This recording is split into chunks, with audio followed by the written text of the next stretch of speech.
தம்பி இப்படியே 3 தடவை இடிச்சு விட்டேன். 300 ரூபாய் காசு காலைல கொடுக்கணும் தெரியுமா? பண்ணிட்டாங்க. எவன் குத்துனான்னு எனக்கு தெரியும். முன்னாடி வந்துட்டீங்கன்னா தப்புச்சிங்க.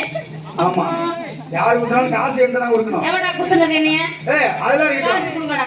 இப்ப 5 பேரும் வந்து சரியில்லை. ஒவ்வொருத்தரா தனியா யாருக்கு யாரை பிடிச்சிருக்கோ அவங்க இஷ்டம். டோக்கன் போட்டுக்க. யாரை விட்டு கொடுக்க முடியாது, அவங்க அவங்களுக்கு பார்த்தது இல்லையா? பாரு